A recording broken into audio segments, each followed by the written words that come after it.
معیار قبولیت پر پوری نہ اترتی ہو، تقبل کا لفظی معنی یہ ہے اے اللہ اسے تو زبردستی قبول کر، یہ ہماری باتیں تیری قبولیت کے معیار پہ پوری تو نہیں اترتی۔ تیرے نبی نے یہ کہا ان تعبد اللہ کأنک تراہ، عبادت ایسے کرو گویا کہ تم اللہ کے سامنے کھڑے ہو، تم اللہ کو دیکھ رہے ہو۔ اگر وہ مقام پیدا نہیں کر سکتے تو کم از کم اس حد تک کہ فَإِنَّهُ يَرَاكَ، وہ تمہیں دیکھ رہا ہے۔ اگر یہ او میرے بھائی اللہ کے ہاں معیار تو یہ تھا، اگر یہ معیار پورا نہیں کر سکے پھر یہ کہہ دیجئے ربنا تقبل، اے اللہ ہم سے یہ ہو سکا، اے اللہ ہم سے اتنا ہو سکا، تقبل میرے مالک اب آگے تو قبول کر لے، اب آگے ہمیں تیری رحمت کا آسرا ہے۔ اگر یہ کیا تو پھر اللہ بھی ارشاد فرماتے ہیں ان رحمتی وسعت علی غضبی، میرے بندو میں تمہاری یہی عبادت قبول کر کے تمہیں میں جنت میں داخلے عنایت کر دوں گا۔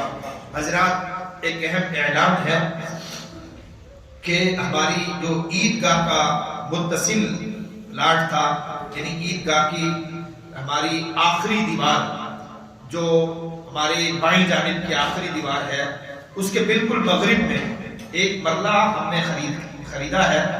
اس کا فائدہ ہمیں یہ ہوا ہے کہ محلے سے راستہ نکل آئے گا۔ اگر مستقبل میں وہاں کوئی بچیوں کا ادارہ قائم کیا جائے یا وہاں کسی اور مقصد کے لیے اس جگہ کو استعمال کیا جائے تو کم از کم محلے سے بچے اس میں آ سکتے ہیں۔ مین روڈ ہے، یہاں سے خواتین کا گزرنا ممکن نہیں ہے، یہاں سے چھوٹے بچوں کا مسجد میں بھیجنا وہ ممکن نہیں ہے، تو محلے سے ہی بھی ایک محلے کی گلی میں سے راستہ ہونا یہ مساجد کے لیے اور مدارس کے لیے ازحد ضرورت ہوتی ہے۔ تو اس کی صرف ایک مرلہ ہم نے خریدا ہے تاکہ آپ پر زیادہ بوجھ نہ ڈالا جائے۔ اس کی قیمت صرف 4 لاکھ روپے ہے۔ 4 لاکھ کا مطلب یہ ہے کہ اگر آپ میں سے صرف 20 افراد بھی 20-20 ہزار روپے دے دیں تو وہ 4 لاکھ روپے بن جائے گا، اور یہ صدقہ جاریہ ہے، یعنی جب تک وہ رستہ استعمال ہوتا رہے گا اس رستے سے گزر کر بچے آتے رہیں گے اور وہاں قرآن مجید پڑھنے کے لیے یہ نماز پڑھنے کے لیے نمازی اس رستے کو جب تک استعمال کرتے رہیں گے تو اس وقت تک اللہ رب العزت آپ کے نامہ اعمال میں اس کا اجر جاری کرتا رہے گا۔ میں اکثر ایک بات کہا کرتا ہوں، اللہ ہمیں توفیق دے، آپ یا میں یا ہم سب من حیث القوم ایک چیز ذہن نشین رکھیں، ہم اپنے فوت شدگان کے لیے کتنا نیکیاں کرتے ہیں، کتنا خرچ کرتے ہیں، تو یہ بھی دنیا کا ایک قرض ہے۔ ہمارے پیچھے ہماری اولادیں بھی اتنا ہی خرچ کریں گی جتنا آج ہم اپنے بزرگوں کے لیے خرچ کر رہے ہیں، ہمارے مرنے کے بعد بھی اتنا ہی خرچ کیا جائے گا۔ اور مستقلاً جو ایک تنزلی کی طرف جا رہے ہیں، ہم پھر بھی کبھی کبھی اپنے بزرگوں کو جو دعا میں یاد کرتے ہیں، نہ معلوم ہماری اولادیں اتنا بھی کریں یا نہ کریں، تو باہر کے صرف وہی چیز ہے جو ہم اپنے ہاتھوں سے کچھ خرچ کر جائیں گے، اپنے فوت شدگان کے لیے بھی، اپنے لیے بھی۔ یہ 4 لاکھ روپے کی رقم ہے، ہر جمعہ اس کی اپیل مجھے نہ کرنی پڑے، نہ ہی یہ کوئی اچھی بات ہے کہ بعض اوقات تو کسی خطیب کے بارے میں یہ رائے ہوتی ہے کہ اس مسجد میں اگر جمعہ پڑھنے جائیں تو وہ مولوی صاحب کو چندہ مانگنا شروع کر دیتے ہیں، تو میں اپنے بارے میں باہر کے یہ رائے بھی نہیں بنانا چاہتا۔ تو میں نے آج آپ سے یہ گزارش کی ہے، یہ 4 لاکھ روپے ہے، چھوٹی سی رقم ہے، کوئی اتنی بڑی رقم نہیں ہے۔ آپ کے گھر کے قریب کہیں سے کوئی مرلہ بکنے لگ جائے 4 لاکھ روپے کا، تو ہم میں سے ہر بندے کی کوشش ہوگی کہ یار کسی نہ کسی طرح کو ادھار کر کے کچھ کر کے یہ کام کر جائے، بچوں کے کام آئے گا۔ تو یہ اللہ کے گھر کا کام ہے، کسی طرح بھی کریں، قرض لیں یا کسی بھی اعتبار سے اللہ کے لیے، دنیا کے لیے، اپنے کاموں کے لیے آپ قرض لے سکتے ہیں، تو اللہ کے لیے لینے میں بھی کوئی مذائقے کی بات نہیں ہے۔ باہر کیا یہ اللہ کے دین کا کام ہے، 4 لاکھ روپے کی رقم ہے۔